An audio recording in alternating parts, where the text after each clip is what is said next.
Hi everybody, I hope you're doing great and welcome back to another episode of Cancer YouTubers Updates. Today is going to be a little bit different because I'll be working with the bare bone minimum when it comes to the bare bones, bare bone, I don't know. There won't be a lot of editing, including that. So what happened is my PC is in the shop and they can't even look at it till next Wednesday. So I'm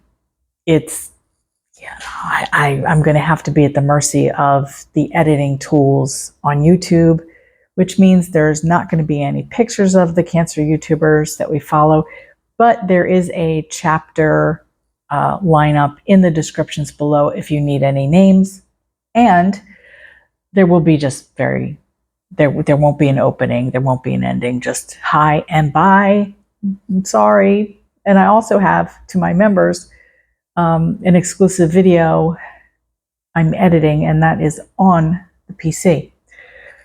And if it is the hard drive, I'm not really sure what I'm going to do, honestly.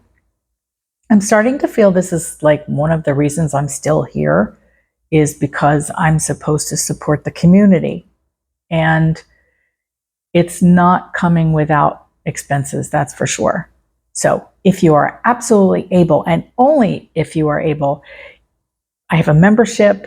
I also have a Buy Me a Coffee link in the description where the like button is.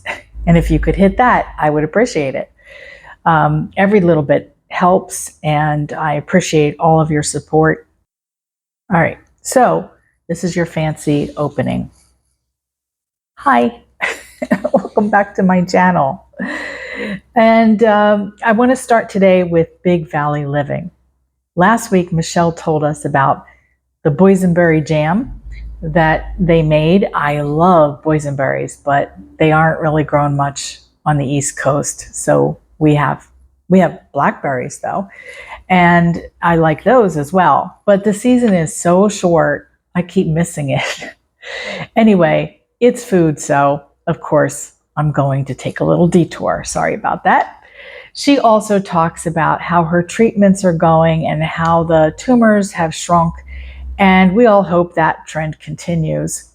She also talks about the changes that are coming to the house and what her and her husband have been up to and the past few weeks. And they are certainly busy homesteaders, that's for sure. Michelle also talks about the medical procedures like blood work that turns frustrating. That was a story. And after that, the day just got worse. Her lunch order was wrong and they weren't very professional when she took it back. And the cleaning people were there, and it was like she's being overcharged. And to boot, there was some jewelry missing from her jewelry box. And we'll get back to that in a little bit. I'll tell you what, when I have days like that, and I have the feeling it's astrological, to be honest with you, and I do nothing for the next few hours. True story. And when something is going really good, and like a couple things in a row, I will actually look at other things that maybe I have procrastinated on and get them done, because I probably procrastinated on them because I didn't think it would go well. So you got to follow your gut and follow the stars. But that's just my opinion. And finally, we get a tour of the backyard, complete with all the plans they're working on. I love a tour. There was a second video after that. Michelle shares some blood work results, and she would like her CEA tumor markers. The number was 17.8. She would like that a little bit lower, but overall, the numbers have been pretty steady over time. She also talks about the treatments that she's having. She seems to still be responding very well, and another trend I hope continues. And she'll have a PET scan in July. That's actually when I'm going to have one. So the rest of the video is about Michelle, who actually finds her jewelry that was simply misplaced. But who hasn't done that? I mean, I think that her reaction was kind of logical. If you're pretty sure you left it at the space that you always left it in, it just comes to logic. Like, and she really felt guilty for having some negative thoughts about other people. And I get that, but she apologizes to all of humanity, which was very sweet. But her thinking, I feel, was simple logic and that we all do it. I'm just glad she found it, because the value of sentimental trinkets are far more important than anything monetary. Then she had a third video. Yeah, she kept me on my toes this week. And that video is about her fourth paracentesis to remove the fluid from her belly. And they started with a larger tube this time, and it went so much better. Hopefully, this will help her have a better summer. Needless to say, there was a lot of things that I didn't say, so be sure to see Michelle and tell her I said hi. Let's move on to Melanie Foster Snavely. It's funny when Melanie always says it's going to be a quick video, and then she misses the mark. Her goal this time was 10 minutes. The video was 24 minutes, but I liked every minute of it. Because she's never really at a loss for words, and I enjoyed her content. I always do. In this video, her brow bone just fell out, maybe disintegrated, I don't know. So Melanie walks us through how she flushes the hole in her face without showing too much.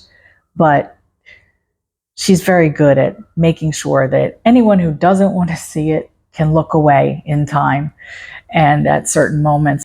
On a positive note, she says it's actually a lot easier to clean now. And she's actually relieved because she was fixated on it and there's no more bone to lose now. I'm glad the doctors told her this was likely to happen, because I can't imagine what this video might have been like if it really caught her off guard without warning. I would just be freaking out myself.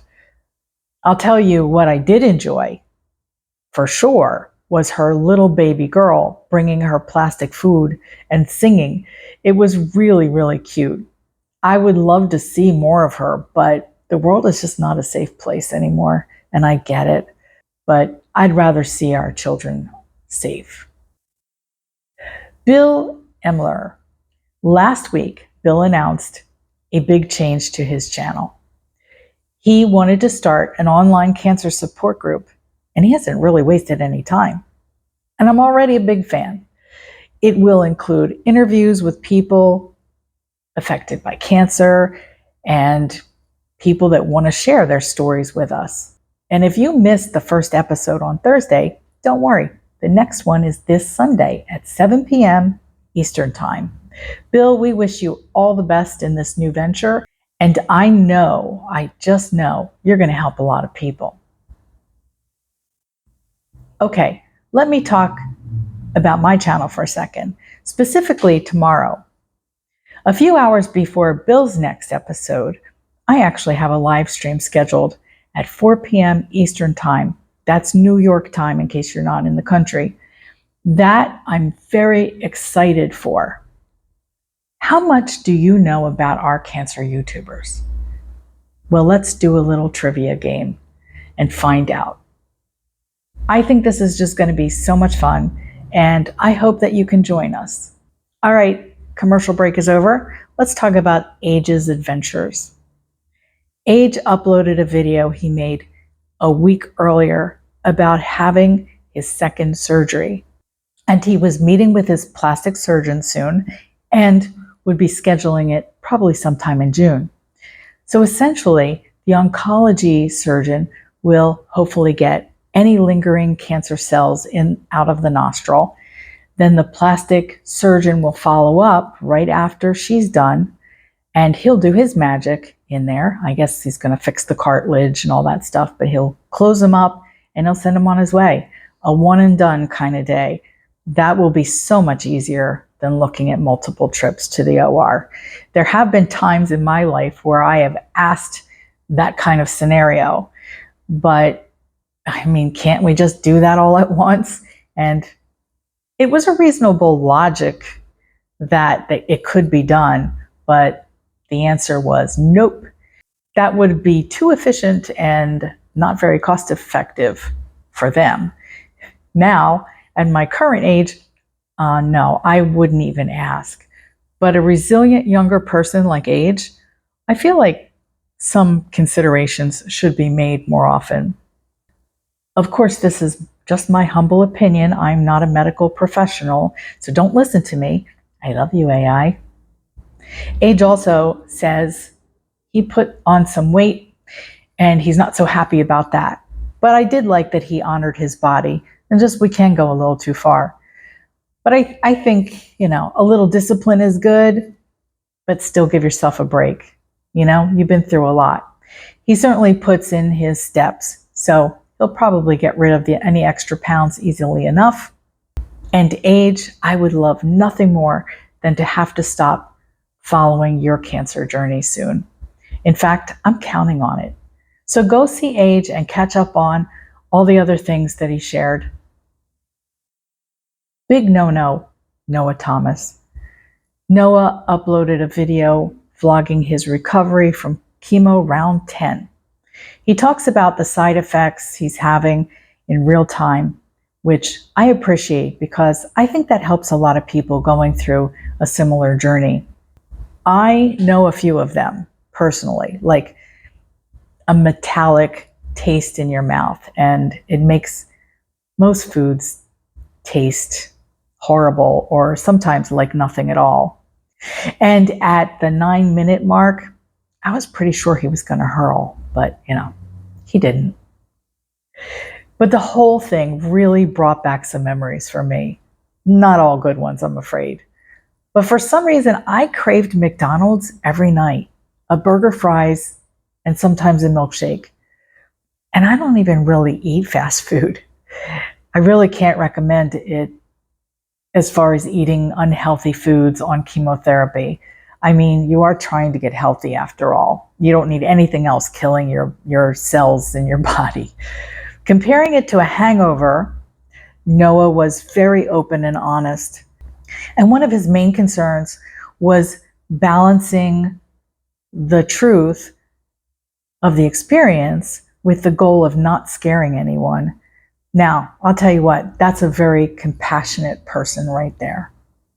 He does talk about a change in his anti-nausea meds, and I take Zofran for nausea, and I have no problem with it, and it seems to work.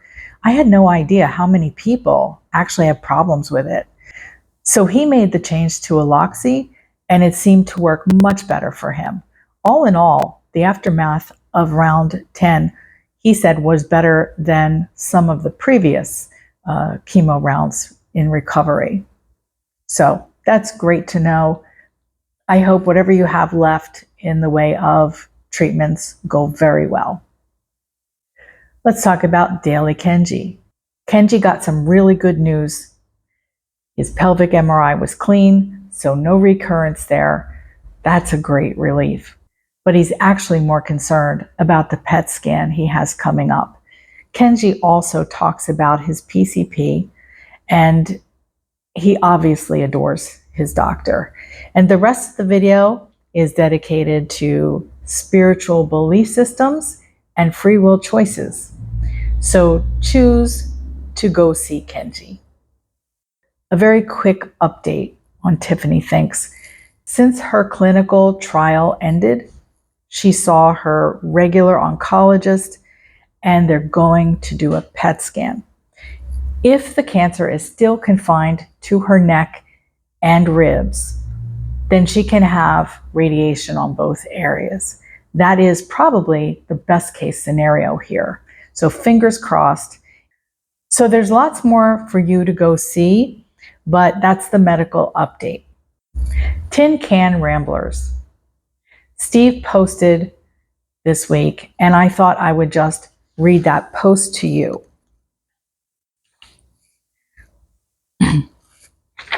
I wanted to take a moment to simply say thank you.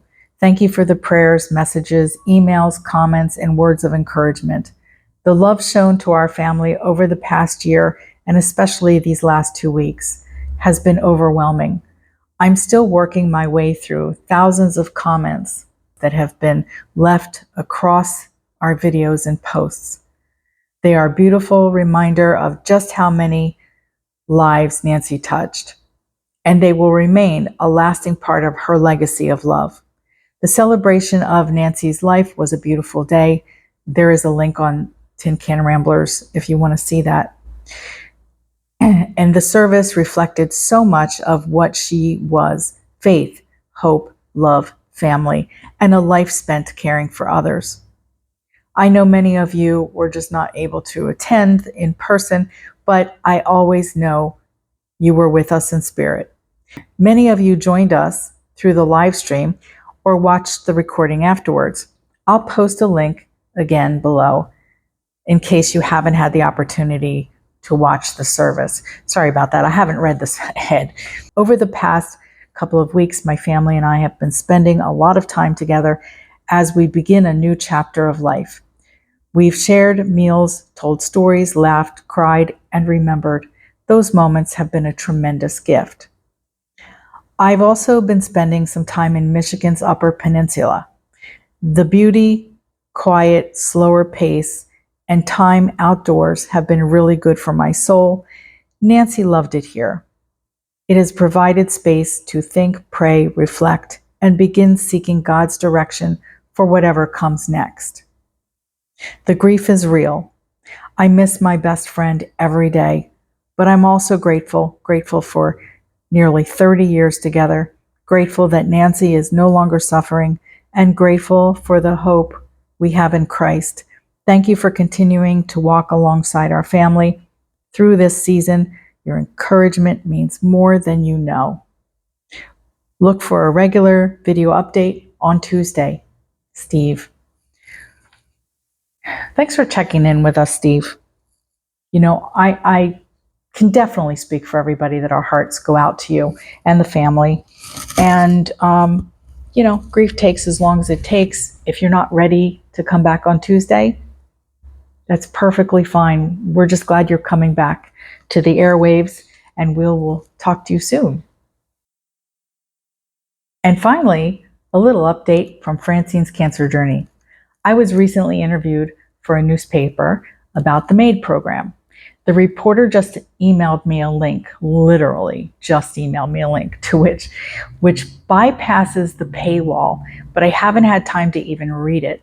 So I will link it down in the description below and on your way, you know, to that like button. I appreciate it. So if you did enjoy this video, please hit the like button. If you didn't, please hit the dislike button, because it's still engagement for me. So every little bit helps, and I appreciate that. And leave me a comment. I hope to see you all tomorrow. Thank you, members. Thank you, everyone that watches. Even if you're just watching, it helps. So I hope to see you tomorrow, like I said. And if not, I will see you in the next video. Bye.